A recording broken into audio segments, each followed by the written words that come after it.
module. We are Group 4, and through careful consideration, we have decided to pursue the property owner's customer segment. Our first task was to develop our customer persona.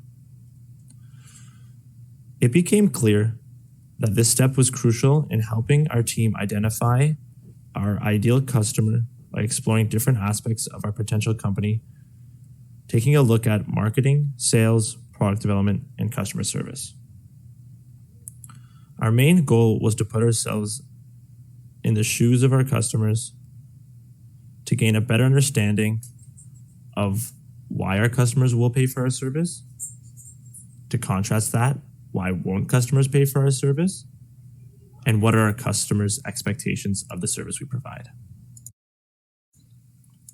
When taking a look at our customer persona, we've identified it as being one entity. With that being said, our potential customers can still be seen as either a user or a customer. This is because not everyone seeking home advice is always going to pay, which is why our service is going to be geared more towards serving both the user and the customer. By doing this, we believe it'll provide a broader scope and a competitive edge over other companies within the same industry. After having conducted our interviews, it's now time to take our newfound knowledge about our customer segment and wholeheartedly begin to chisel out the actual problem that our company will be focusing on.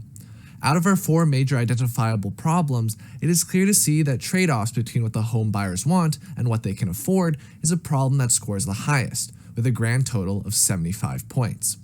Through our conducted interviews, our group found that more than 80% of early adopters mentioned trade-offs as being a problem. More than 80% of our customer segment said that trade-offs impacted them daily or weekly. Last but not least, most interviewees wanted a better solution to this specific problem. From this information, our group readily developed a problem statement that reads: there are many steps in the purchasing of property. Whether property owners want a larger house, a newer house, or one closer to their work, more than 50% of property owners come to the realization that they can't have it all, which is almost always the biggest pain point. First-time property owners feel that existing online guides or books about real estate are not personally tailored towards their needs. First-time property owners are overwhelmed and desperately need some guidance when it comes to figuring out the trade-offs between what they can afford and what they are looking for. Let's break down this problem statement into its component 4 parts. Number 1, this problem statement identifies the target market as being property owners or potential property owners.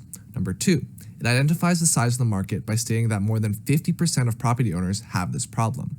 Number 3, it clearly identifies the problem by stating that the customer segment needs guidance when it comes to figuring out the trade-offs between what they can afford and what they are looking for. Number 4, the problem statement also mentions the current bad solutions of online guides and books about real estate.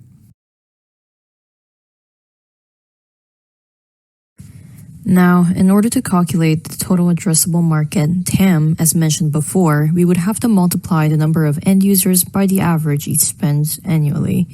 For example, the property owners grew 9,000 members multiplied by 30%, a percentage of small property owners in Toronto would be $1,080,000 in total. This will then be multiplied by how much each member of the channel/group spends per year. The rest of the channels early adopters often use will be calculated the same way that we calculated the property owners group. These 3 totals will be combined all together, thus defining the total addressable market of our group's beachhead.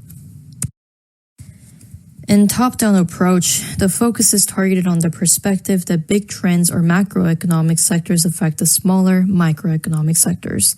In order to calculate the total addressable market for this particular approach, our team has determined the global market where our product can fit. According to our research, an estimated number of property owners worldwide are approximately 30 million. We have inserted the numbers for each part, and finally, we have our early adopters who spend around $520 each year to find a solution for a cheaper mortgage. For TAM, we're multiplying the annual average spent by the estimated number of small property owners in Toronto, and the result is $5,356,000. The Beachhead TAM sanity check consists of 3 questions our team must answer yes to in order to move forward with our beachhead and become certain that our target market is worth pursuing. For owners of small properties in Toronto, we found the Beachhead TAM to be approximately $4 to $5 million, which after checking these 3 questions, we know it's appropriate. For question 1, are the two numbers reasonably close to each other considering how loosely they were calculated? We can answer yes as both calculations fell into a close result. For question 2, are the beachhead TAMs in the acceptable range, $3.5 to $50 million? We can also answer yes too. And for question 3, is this number big enough to make it worth your time, but small enough to be addressable with your resources? If you only got the part of the market, would it be enough? To that again, we can answer yes, as we concluded that the TAM that we have calculated for our customer segment is large enough to justify our efforts, while it is also small enough to be manageable. Therefore, we know now that the target market that we are working towards and developing